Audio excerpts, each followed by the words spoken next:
couldn't be more excited about Jeremy Lin. I mean, I cannot believe anybody would say anything negative about this whole situation.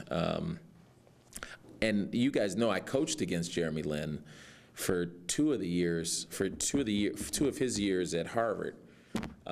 And I had an assistant coach, Isaac Willis, who was a volunteer assistant. In the Ivy League, you have 2 assistants and 1 volunteer assistant. He was the first person I heard say, the very first person I heard say that kid's going to be a pro. He said it.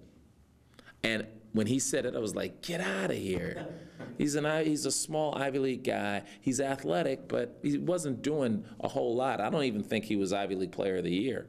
He might have been first team, but the kid really could play. But I didn't think he was going to be a pro. And I have had an opportunity to watch a couple of games because everybody's been talking about it, parts of games, and he's really a good player, a good NBA player. And it's interesting because you guys probably know this as much as I do. Sometimes a college guy's game doesn't translate well in college. It translates better in the pros. It's just rarely an Ivy League guy. It's rarely an Ivy League guy. And I love everything about the story, the stick-to-itiveness, the battling against obstacles, the not feeling sorry for yourself, not listening to people tell you can't do it. The fact that he's Asian American is just even sweeter because it just shows what can happen in this country. I love absolutely everything about it. I mean, the fact that he's a kid who was an economics major at Harvard makes all of us Ivy Leaguers proud. You know, all of us Ivy League basketball players proud. And, you know, it's hard as a Princeton guy to say anything good about a Harvard guy.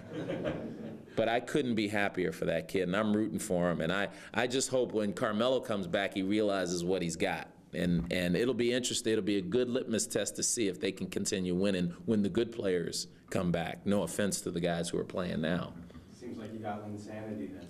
I don't have Linsanity because that's overused. But this is very Linteresting. Have you ever seen a scenario in coaching where someone is sitting and then they just explode? Yeah, that happens a lot because different situations, especially in the professional ranks, you know, it's once you get slotted, sometimes you're at the end of the bench and you don't get an opportunity until somebody gets hurt or somebody gets traded, and then all of a sudden everybody sees this kid is good. A good example of that is a kid from Georgia Tech, who I saw play at 5-star, Anthony Solomon, or he plays for the Golden State Warriors. I want to say his last name is Solomon. I can't remember his name.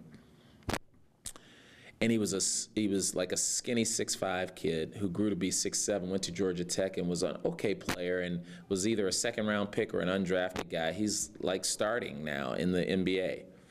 And the other thing to that is that different guys get better at different times. So everybody's going in these different, and if you hit right when the opportunity's there, you can see that. So I bet if you looked back, there are a lot of guys that you didn't know about in college who are making a name for themselves as pros.